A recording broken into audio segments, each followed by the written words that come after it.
दृष्टि आईएएस के टुडे जी के प्रोग्राम में आपका स्वागत है। शुरुआत करते हैं पिछले अभ्यास प्रश्न से, जिसमें हमने आपसे पूछा था, निम्नलिखित में से कौन सा कथन अंतर्राष्ट्रीय प्रकृति संरक्षण संघ यानी आईयूसीएन के संबंध में सही नहीं है। आपके ऑप्शन थे, ऑप्शन ए, ये दुनिया का सबसे बड़ा और सबसे विविध पर्यावरण नेटवर्क है। ऑप्शन बी, इसकी स्थापना 1948 में हुई थी। ऑप्शन सी, इसका मुख्यालय न्यूयॉर्क में स्थित है। या फिर ऑप्शन डी, ये सरकार और नागरिक समाज संगठनों का एक सदस्यता संघ है। इस प्रश्न का सही उत्तर है विकल्प सी, यानी इसका मुख्यालय न्यूयॉर्क में स्थित है। यह उत्तर सही है। आप में से कई व्यूअर्स ने इस प्रश्न का एकदम ठीक जवाब दिया है। इसी तरह अपने सुझाव, प्रतिक्रियाएं और जवाब हमें भेजते रहिए, इसका हमें इंतजार रहता है। चलिए अब इस प्रश्न को आगे एक्सप्लेनेशन से समझते हैं। हाल ही में IUCN world commission on protected areas यानी WCPA ने 5वें अंतर्राष्ट्रीय समुद्री संरक्षित क्षेत्र कांग्रेस में 3 संरक्षणवादियों को सम्मानित किया है। आईयूसीएन का पूरा नाम अंतर्राष्ट्रीय प्रकृति संरक्षण संघ यानी international union for conservation of nature है। इसकी स्थापना वर्ष 1948 में हुई थी। ये सरकार और नागरिक समाज संगठनों का एक सदस्यता संघ है जो कई भागीदारों और समर्थकों के साथ काम करता है। इसका मुख्यालय ग्लैंड, स्विट्जरलैंड में स्थित है, इसलिए विकल्प सी सही है। इसकी रेड लिस्ट में पौधों और जीव प्रजातियों की वैश्विक संरक्षण स्थिति को दर्शाया जाता है। इस तरह इस प्रश्न का सही उत्तर है विकल्प सी, इसका मुख्यालय न्यूयॉर्क में स्थित है। यह कथन जो है वह सही नहीं है, बाकी के सभी कथन सही हैं। चलिए अब शुरुआत करते हैं आज के एपिसोड की। तो आज के एपिसोड का पहला प्रश्न है, निम्नलिखित में से किस मंत्रालय ने अनुसूचित क्षेत्रों के जिला कलेक्टरों और परियोजना अधिकारियों के लिए सुशासन पर कार्यशाला आयोजित की है। आपके ऑप्शन हैं, जनजातीय कार्य मंत्रालय, कार्मिक लोक शिकायत और पेंशन मंत्रालय, गृह मंत्रालय या फिर वित्त मंत्रालय। तो इस प्रश्न का सही उत्तर है विकल्प ए, जनजातीय कार्य मंत्रालय। चलिए एक्सप्लेनेशन से आगे की बात को समझते हैं। हाल ही में जनजातीय मामलों के मंत्रालय ने नई दिल्ली में अनुसूचित क्षेत्रों के जिला कलेक्टरों और परियोजना अधिकारियों के लिए सुशासन पर कार्यशाला आयोजित की है, इसलिए विकल्प ए सही है। इस कार्यशाला में 10 राज्यों के अनुसूचित क्षेत्रों के 90 से अधिक जिला कलेक्टरों और परियोजना अधिकारियों ने भाग लिया।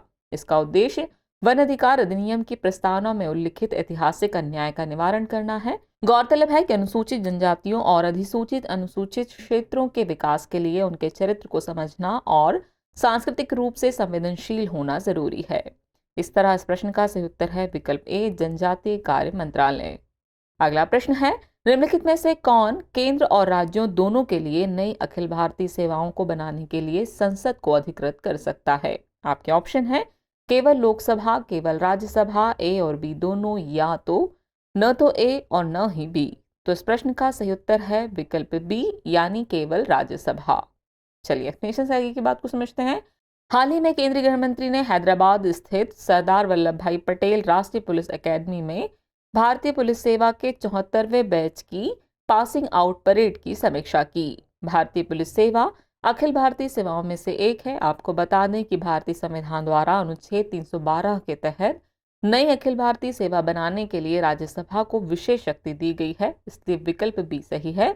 इसी के साथ राज्यसभा को कुछ अनन्य या विशेष शक्तियां दी गई हैं जो लोकसभा को प्राप्त नहीं है। ये संसद को राज्य सूची में वर्णित विषय पर कानून बनाने के लिए अधिकृत कर सकता है। इसका उल्लेख अनुच्छेद 249 में है। वहीं उपराष्ट्रपति को हटाने का प्रस्ताव केवल राज्यसभा में पेश किया जा सकता है, न कि लोकसभा में। इसका उल्लेख अनुच्छेद 67 में मिलता है। इस तरह इस प्रश्न का सही उत्तर है विकल्प बी, केवल राज्यसभा। चलिए अगला प्रश्न देखते हैं। ग्लोबल क्वालिटी इंफ्रास्ट्रक्चर इंडेक्स यानी GQII 2021 किसके द्वारा जारी किया गया? आपके ऑप्शन है, विश्व बैंक, बोस्टन कंसल्टिंग ग्रुप, अंतर्राष्ट्रीय मुद्रा कोष या फिर मैसो पार्टनर और एनालिटिकर। तो इस प्रश्न का सही उत्तर है विकल्प डी, मैसो पार्टनर और एनालिटिकर। हाल ही में भारत की राष्ट्रीय प्रत्यायन यानी एक्रेडिटेशन प्रणाली को ग्लोबल क्वालिटी इंफ्रास्ट्रक्चर इंडेक्स यानी GQII 2021 में दुनिया के 5वें स्थान पर रखा गया है। ग्लोबल क्वालिटी इंफ्रास्ट्रक्चर इंडेक्स यानी GQII स्वतंत्र कंसल्टिंग फर्म मैसो पार्टनर और एनालिटिकर की एक पहल है जो क्वालिटी इंफ्रास्ट्रक्चर पर डेटा का शोध और प्रसार करती है, इसलिए विकल्प डी सही है। यह इंडेक्स गुणवत्ता अवसंरचना यानी QI के आधार पर दुनिया की 184 अर्थव्यवस्थाओं को रैंक देता है। मानकीकरण प्रणाली में 9वें और माप संबंधी यानी मेट्रोलॉजी प्रणाली में 21वें पायदान के साथ भारत की समग्र QI रैंकिंग 10वें पायदान पर बनी हुई है। इस तरह इस प्रश्न का सही उत्तर है विकल्प डी, मेसोपार्टनर और एनालिटिकर।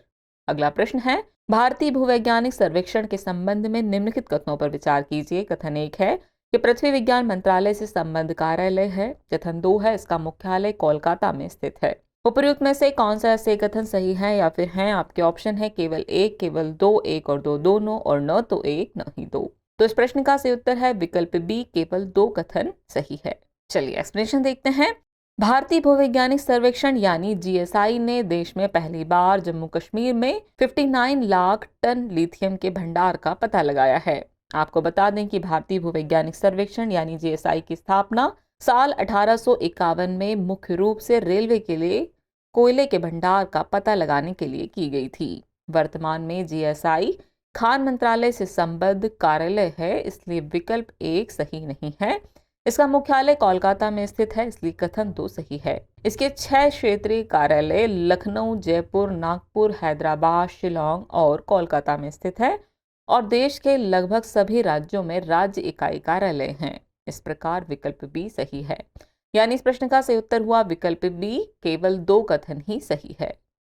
अगला प्रश्न है, the association of south east Asian Nations यानी आसियान की स्थापना कब की गई थी? आपके ऑप्शन है 1957, 1967, 1977 या फिर 1987। तो इस प्रश्न का सही उत्तर है विकल्प बी, 1967। हाल ही में आसियान डिजिटल मंत्रियों की तीसरी बैठक में भारत आसियान डिजिटल कार्य योजना 2023 को मंजूरी दी गई है। ये बैठक एक आभासी मंच पर सिनर्जी टुवर्ड्स और सस्टेनेबल डिजिटल फ्यूचर की थीम के साथ आयोजित की गई थी। इसका उद्देश्य सूचना और संचार प्रौद्योगिकी के क्षेत्र में भारत आसियान संबंधों को मजबूत करना है। गौरतलब है कि आसियान 10 दक्षिण पूर्व एशियाई देशों का एक समूह है। इसके सदस्य देश आपस में आर्थिक विकास एवं समृद्धि को बढ़ावा देने और क्षेत्र में शांति तथा स्थिरता कायम करने के लिए कार्य करते हैं। इस समूह की स्थापना आसियान घोषणा या बैंकॉक घोषणा पर हस्ताक्षर के साथ 8 अगस्त 1967 को बैंकॉक, थाईलैंड में हुई थी, इसलिए विकल्प बी सही है। इस तरह इस प्रश्न का सही उत्तर है विकल्प बी, 1967। नेक्स्ट क्वेश्चन, राष्ट्रीय आपदा प्रतिक्रिया बल यानी एनडीआरएफ किस मंत्रालय या संस्था के अंतर्गत आता है? आपके ऑप्शन है गृह मंत्रालय, रक्षा मंत्रालय, प्रधानमंत्री कार्यालय या फिर नीति आयोग। तो इस प्रश्न का सही उत्तर है विकल्प ए, गृह मंत्रालय। हाल ही में भारत के राष्ट्रीय आपदा प्रतिक्रिया बल यानी एनडीआरएफ ने भूकंप प्रभावित तुर्की में कई लोगों को बचाया है। राष्ट्रीय आपदा प्रतिक्रिया बल यानी एनडीआरएफ भारत का एक विशेष बल है जो प्राकृतिक और मानव निर्मित आपदाओं के लिए विशेष प्रतिक्रिया के लिए गठित किया गया है। आपदा प्रबंधन अधिनियम 2005 के तहत साल 2006 में 8 बटालियनों के साथ एनडीआरएफ का गठन किया गया था। यह राष्ट्रीय आपदा प्रबंधन प्राधिकरण यानी एनडीएमए के तहत कार्य करता है, जो आपदा प्रबंधन के लिए नीतियों, योजनाओं और दिशा निर्देशों को निर्धारित करता है। यह बल भारत सरकार के गृह मंत्रालय के अधीन है, इसलिए विकल्प ए सही है, यानी इस प्रश्न का सही उत्तर है विकल्प ए, गृह मंत्रालय। अगला प्रश्न है, वर्ल्ड गवर्नमेंट समिट 2023 के संदर्भ में निम्नलिखित कथनों पर विचार कीजिए। कथन 1 है इसका आयोजन दुबई में हो रहा है। कथन 2 है यह शेपिंग फ्यूचर गवर्नमेंट्स की थीम के तहत आयोजित किया जा रहा है। उपर्युक्त में से कौन से ऐसे कथन सही है या फिर हैं आपके ऑप्शन है केवल एक, केवल दो, एक और दो दोनों, और न तो एक न ही दो। तो इस प्रश्न का सही उत्तर है विकल्प सी, यानी एक और दो दोनों ही कथन सही हैं। चलिए एक्सप्लेनेशन देखते हैं। आज यानी 13 फरवरी से दुबई में वर्ल्ड गवर्नमेंट समिट 2023 शुरू हुआ, इसलिए कथन एक सही है। यह शिखर सम्मेलन शेपिंग फ्यूचर गवर्नमेंट्स की थीम के तहत आयोजित किया जा रहा है, इसलिए कथन 2 सही है। इसमें वैश्विक नेता, वैश्विक विशेषज्ञ और निर्णय निर्माता भाग ले रहे हैं। इस सरकार, व्यापार, प्रौद्योगिकी और नागरिक समाज के प्रतिनिधियों को एक साथ लाता है ताकि मानवता के सामने आने वाले मुद्दों पर चर्चा करने के लिए दुनिया भर में सरकारों के भविष्य को आकार दिया जा सके। इस प्रकार इस प्रश्न का सही उत्तर है विकल्प सी, यानी एक और दो दोनों ही कथन सही हैं। अगला प्रश्न देखते हैं। तीसरे खेलो इंडिया नेशनल विंटर गेम्स किस केंद्र शासित प्रदेश या राज्य में आयोजित किए जा रहे हैं? आपके ऑप्शन है जम्मू कश्मीर, अरुणाचल प्रदेश, अंडमान और निकोबार या फिर हिमाचल प्रदेश। तो इस प्रश्न का सही उत्तर है विकल्प ए, जम्मू कश्मीर। हाल ही में भारत के प्रधानमंत्री ने जम्मू कश्मीर में तीसरे खेलो इंडिया राष्ट्रीय शीतकालीन खेलों में भाग लेने वाले सभी एथलीटों को शुभकामनाएं दी हैं, इसलिए विकल्प ए सही है। यह खेल देश का सबसे बड़ा शीतकालीन खेल टूर्नामेंट है, जिसमें देश भर से 1500 से अधिक एथलीट 11 विभिन्न शीतकालीन खेल विधाओं में प्रतिस्पर्धा करेंगे। इन खेलों का उद्घाटन उपराज्यपाल और खेल युवा मामले सूचना एवं प्रसारण मंत्री ने किया। इस अवसर पर उपराज्यपाल और केंद्रीय खेल मंत्री ने पूरे जम्मू कश्मीर में 40 खेलो इंडिया केंद्रों का वर्चुअल शुभारंभ किया। इस तरह इस प्रश्न का सही उत्तर है विकल्प ए, जम्मू कश्मीर।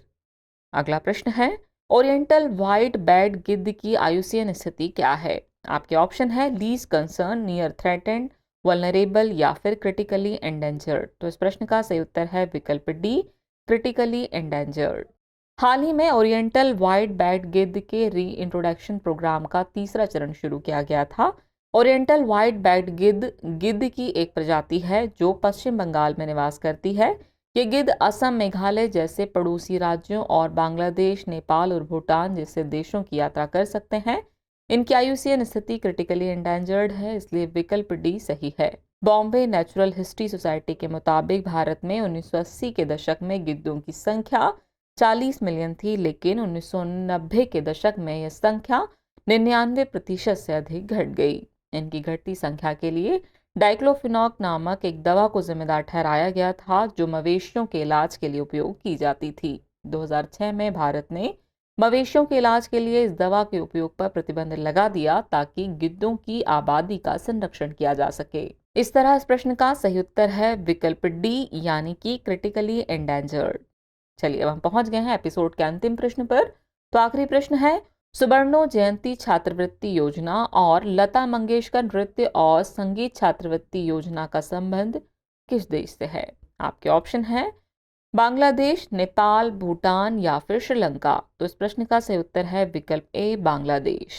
चलिए एक्सप्लेनेशन देख लें। हाल ही में बांग्लादेश में भारतीय उच्चायोग ने सुवर्णो जयंती छात्रवृत्ति योजना और लता मंगेशकर नृत्य एवं संगीत छात्रवृत्ति योजना की घोषणा की है, इसलिए विकल्प ए सही है। योजना शैक्षणिक वर्ष 2023-24 के लिए शुरू की गई है। इसके तहत भारतीय विश्वविद्यालयों और संस्थानों में अंडर ग्रेजुएट, पोस्ट ग्रेजुएट और पीएचडी के पाठ्यक्रमों में मेधावी बांग्लादेशी छात्रों को छात्रवृत्ति प्रदान की जाएगी।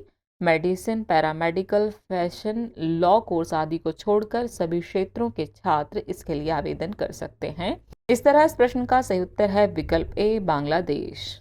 चलिए अब नोट कर लीजिए आज के एपिसोड का अभ्यास प्रश्न।